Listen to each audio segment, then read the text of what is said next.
US President Barack Obama's arrival in China for the G20 summit got off to a bumpy start as he didn't receive the red carpet treatment usually offered to world leaders. Was it a carefully calculated snub or a simple mishap on the behalf of the Chinese? As President Obama arrived in the eastern Chinese city of Hangzhou on Saturday, no rolling staircase had been prepared for his exit from Air Force One. Instead, he had to make his way out from a little-used exit. There are also altercations between US and Chinese officials as Obama got off the plane and US reporters were told to move. A Chinese official was heard shouting, "This is our country, this is our airport." President Obama later downplayed the situation. It can cause some friction. It's not the first time it's happened. It doesn't just happen in China, it happens in other countries where we travel. Chinese authorities laid out the red carpet for other world leaders, such as South Korean President Park Geun-hye, British Prime Minister Theresa May, and Russian President Vladimir Putin. This sparked speculation that the lukewarm reception was a calculated move on Beijing's part, reflecting tensions between the two superpowers. Obama later met with Chinese President Xi Jinping for 4 hours on the sidelines of the G20 summit. Officials say they discussed sensitive topics such as the territorial disputes in the South China Sea and the upcoming deployment of the THAAD missile defense system to South Korea. Both sides didn't back down from their positions on the issues. China's President Xi Jinping has met with his Russian counterpart Vladimir Putin at the G20 summit in Hangzhou. President Xi urged China and Russia to push forward the alignment of their development strategies and to dovetail the Belt and Road Initiative with the Eurasian Economic Union. And she said the two countries should cooperate more closely on international and regional issues. He also called for stronger military and security cooperation. And Putin said Russia should join hands with China to ensure the political trust and friendship between the nations can provide a boost in economic cooperation.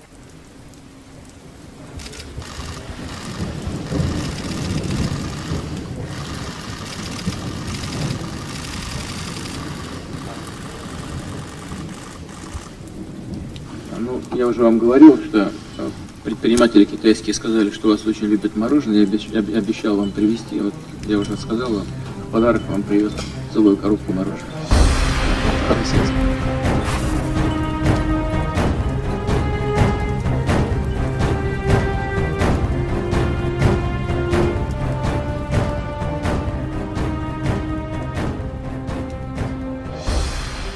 And the World Bank today, for the first time, issued a bond denominated in special drawing rights in China. The debt was issued in China's interbank bond market and marks an additional step in the internationalization of the Chinese currency. The renminbi is to join the World Bank's SDR basket of currencies in October. The World Bank has set an indicated yield range for the 3-year bonds at between 0.4 and 0.7% annually. The value of the SDR notes is based on a basket of international currencies: the US dollar, the euro, the British pound, and the Japanese yen. The Chinese RMB will be included from this October and will then help determine the value of the bonds. The bond purchases will be settled in yuan. This is the first SDR bond issued anywhere in 35 years. China's central bank has approved the World Bank's issue of a total of 2 billion worth of SDR bonds in China. If the first float goes well, other issues will follow. What we expect is that such issuance will become more common. So when you look at that event last year, at that moment we say, oh, this is just a beginning. Are there going to be real material changes down the road? Well, these are material changes. The bond is named the Mulan bond after the famous Disney character. The World Bank says the RMB will have a 10.92% weighting in the SDR basket, greater than the proportion granted to the British pound or the Japanese yen.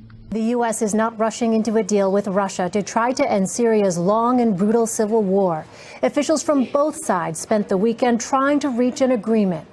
U.S. officials thought they'd be announcing a groundbreaking deal with Russia to coordinate airstrikes against ISIS and al-Qaeda-linked terrorists in Syria. But there was a hitch. There still remain, as I say, a couple of tough issues. Russia had pulled back from their initial agreement with the U.S. So John Kerry and his counterpart, Sergei Lavrov, had been working around the clock, as well as a number of other negotiators, to see what would a real cessation of these look like that could provide that humanitarian access and provide people in places like Aleppo relief.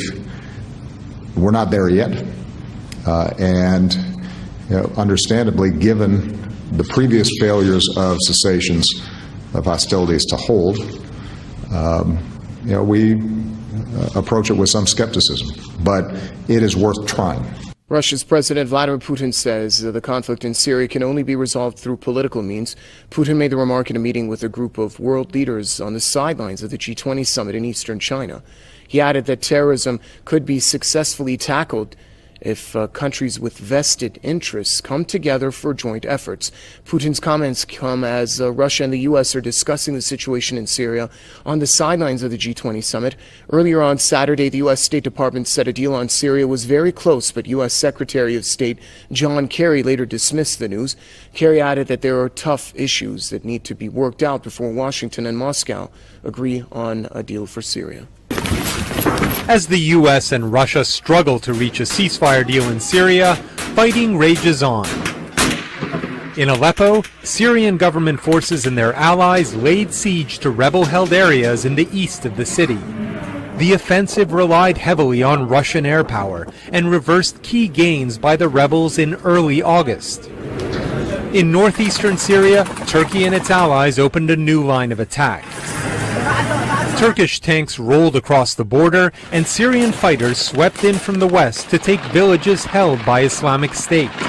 Together, they appear to have driven the hardline group from all the areas along the Turkish border. Footage is said to show rebels with the Nureddin Zinki Brigade moving through villages east of Erray and raising their flag. The offensive continues a full-scale Turkish incursion that began 10 days ago. Turkey is also trying to stop the advance of the U.S.-backed Kurdish YPG militia. Ankara fears that their advance would embolden Kurdish militants inside of Turkey. And security forces have continued extending a concrete security barrier on the country's border with Syria. The state-run Anadolu news agency reported earlier that the new stretch of wall would be built between two Turkish border towns. The move is to enhance security and prevent cross-border incursions by Kurdish militia. Turkey views the Kurds as a threat, with Turkey-backed forces clashing with Kurdish militia outside the Syrian city of Jarablus, just across the border from the Turkish town Kakamis. We will build a great wall along the southern border. 2016 presidential election has ignited a debate about security on the United States' southern border with Mexico. But the border between Canada and America is also attracting scrutiny. The U.S. has steadily been beefing up surveillance on the northern border with new technology designed to help monitor areas too remote for round-the-clock patrols by field agents. Much of the change comes from the gradual rollout of new technologies that were promised in the aftermath of a security reassessment following the 2001 terrorist attacks. About 300,000 people a day legally cross the U.S.-Canada border, the largest bilateral flow of people in the world. We have far less problem with that border than we do with our southern border.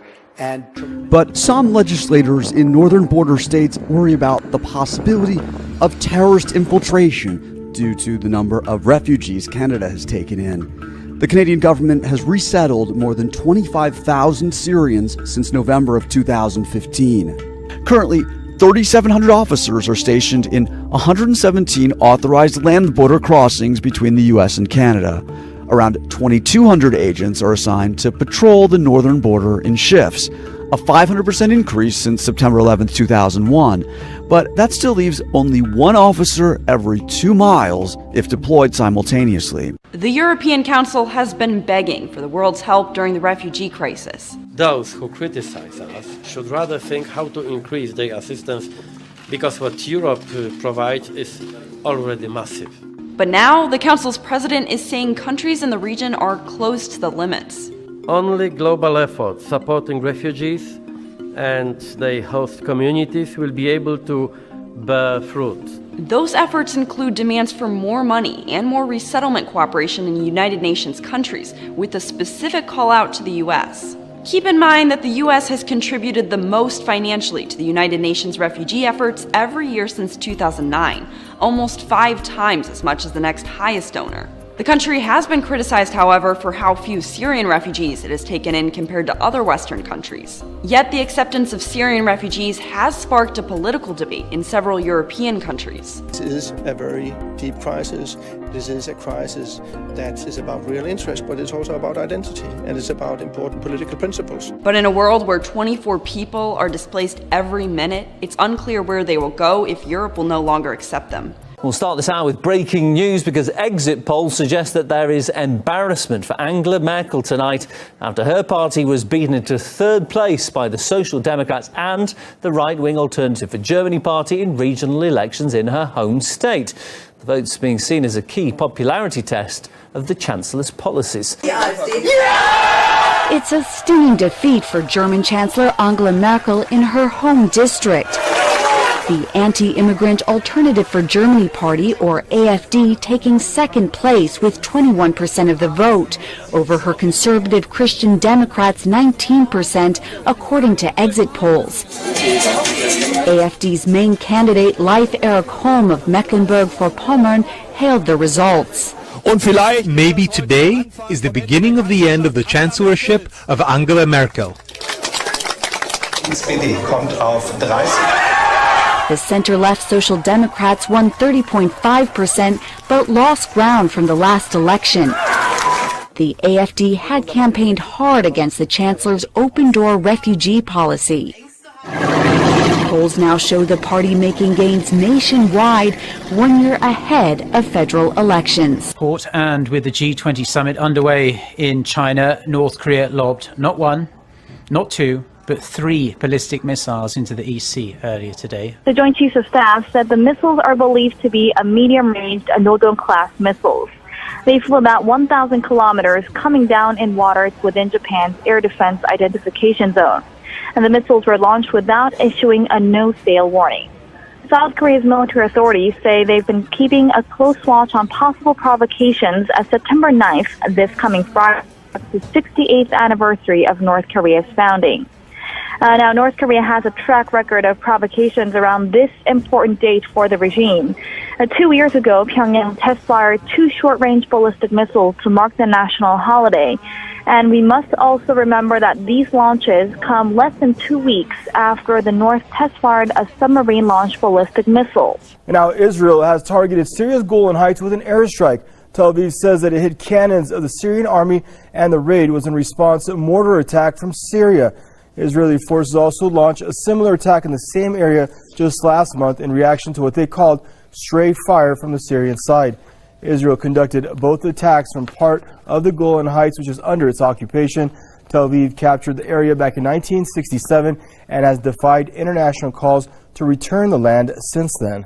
Well, for the second time in a week, a scary situation at LAX. This morning, Terminal 3 was evacuated after police arrested 3 auto theft suspects. A security breach at LAX Sunday morning. At about 9 a.m., airport police patrolling Terminal 3 came across a stolen vehicle.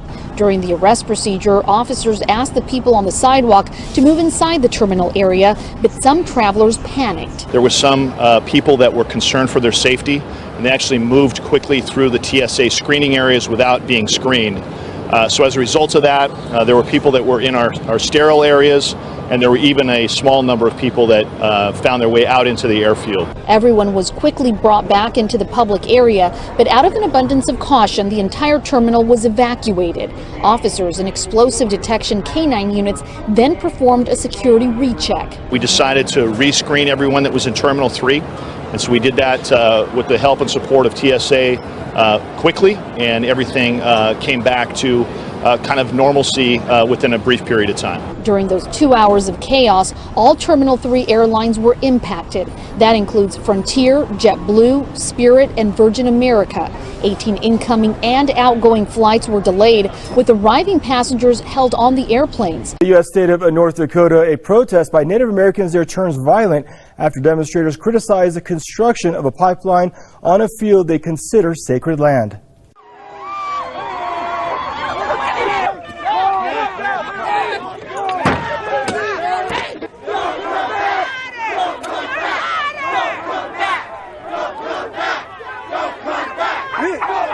Well, they tried to push us back with their trucks and their bulldozers, but we just kept on coming, and we just pushed them all the way back over the hill now. And officials say that 4 security guards were injured, one taken to nearby hospital with undisclosed injuries. Meanwhile, Native American elders say that at least 30 protesters were pepper sprayed. And demonstrators say construction crews have destroyed burial and cultural sites there. They're also worried about the possible contamination of a nearby river by the project. A federal judge will rule before September 9th whether construction can be halted on the Dakota Access Pipeline. Scientists in Singapore have found that the Zika virus behind the outbreak in the city-state probably did not come from Brazil, but from a local strain already in Southeast Asia. Singapore's Ministry of Health says researchers sequenced the DNA of the Zika virus found in 2 local patients, and the results showed it likely evolved from a strain that's been in the region for decades. Experts welcomed the news as it could mean most locals are immune from the strain. What's more, the genetic distance from the Brazilian version would dramatically lower the risk of brain defects in infants believed to be caused by the virus.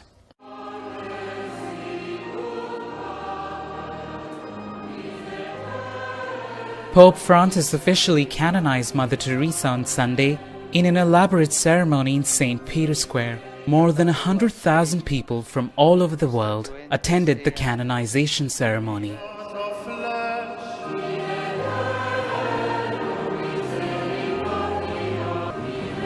In Kolkata, India, where Mother Teresa lived and worked, hundreds of people gathered at the headquarters of the Missionaries of Charity, the congregation she founded in 1950, to offer prayers and watch the live broadcast from the Vatican.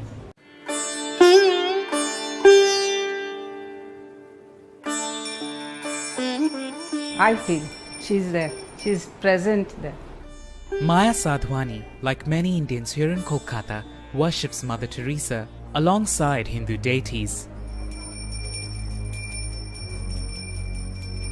For me, she is a saint. She's a god for me. There was a light behind her. The Albanian nun becomes a Catholic saint after nearly 20 years of confirming miracles and paperwork. But many in her adopted home adopted her as a goddess years ago. Sunita Kumar, a retired designer and volunteer for the Missionaries of Charity, prays every morning to Mother Teresa after she recites a Sikh and Hindu prayer.